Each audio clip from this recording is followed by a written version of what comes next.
Ada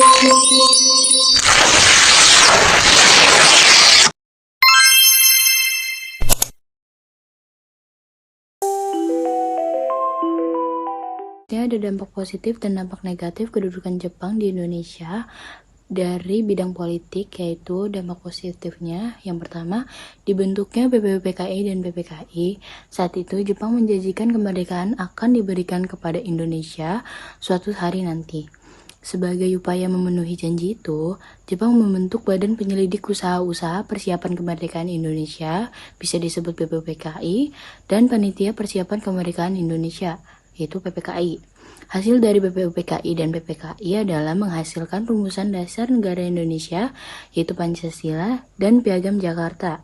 Yang kedua, orang Indonesia diberikan kebebasan untuk menggunakan bahasa Indonesia, sehingga bahasa Indonesia mulai dikenal oleh masyarakat. Yang ketiga, mulai muncul rasa nasionalisme karena pada waktu itu Jepang juga membenci semua yang berbau Belanda. Dampak negatifnya itu ada, yang pertama, Jepang melarang kegiatan yang berbau politik. Yang kedua, pemerintahan Jepang membubarkan organisasi-organisasi politik yang sudah ada. Yang ketiga, Jepang melarang adanya perkumpulan atau orang-orang yang mengadakan perkumpulan. Selanjutnya saya akan menjelaskan dampak negatif positif penjajahan Jepang di Indonesia pada bidang sosial beserta analisisnya. Yang pertama di dampak positif ada pemberian hak politik. Jepang memberikan hak politik kepada rakyat Indonesia seperti hak memilih dan dipilih dalam pemilihan umum. Contohnya pemilu ataupun pendirian partai politik. Pemberian hak politik itu sendiri masih terjadi di Indonesia hingga saat ini. Lalu yang kedua itu ada pendidikan. Jepang membuka sekolah-sekolah dan memberikan kesempatan kepada warga Indonesia untuk mendapatkan pendidikan yang pada saat itu masih langka. Pendidikan seperti sekolah dasar, sekolah menengah pertama, dan sekolah menengah atas. Pendidikan di Indonesia sendiri masih terjadi hingga saat ini. Lalu yang ketiga itu ada infrastruktur. Jepang membangun infrastruktur di Indonesia seperti jalan raya. Infrastruktur sendiri masih terjadi di Indonesia hingga saat ini. Lalu di dampak negatif yang pertama itu ada penindasan dan kekerasan. Jepang melakukan penindasan dan kekerasan terhadap warga Indonesia, terutama terhadap mereka yang melakukan perlawanan.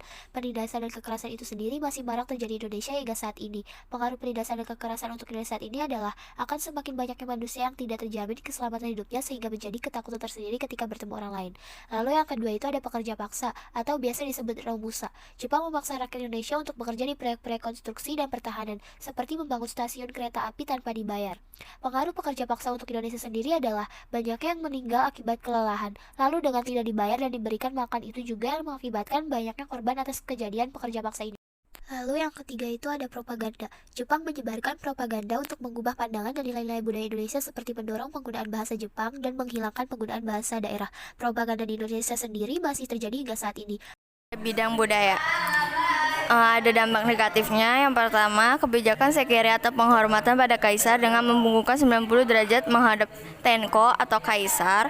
Kebijakan ini bertentangan dengan agama Islam karena gerakannya mirip dengan gerakan ruku dalam salat. Yang kedua, penerapan budaya-budaya Jepang yang bersifat paksaan sehingga menimbulkan pergeseran terhadap budaya lokal. Yang terakhir ada pelarangan terhadap buku-buku berbahasa Belanda yang menyebabkan pendidikan yang lebih tinggi terasa mustahil. Dampak positifnya ada yang pertama, Jepang memberikan kebebasan kepada bangsa Indonesia untuk menggunakan bahasa Indonesia sebagai bahasa pengantar, bahasa komunikasi, bahasa penulisan, dan sebagainya. Yang kedua, upacara yang menjadi kebiasaan bangsa Jepang hingga saat ini upacara masih diadakan terutama di sekolah-sekolah setiap hari Seninnya untuk menimbulkan rasa nasionalisme. Yang terakhir, adanya sistem kerja bakti atau kinrohoshi hingga menguatnya rasa persatuan karena diterapkannya semangat Jepang, Nippon Seishin. Dampak ekonomi dari pemerintahan Jepang di Indonesia. Yang pertama, ada dampak negatif. Dampak negatif yang pertama adalah penerapan sistem autarki atau memenuhi kebutuhan daerahnya sendiri. Sistem ini sudah tidak digunakan di Indonesia.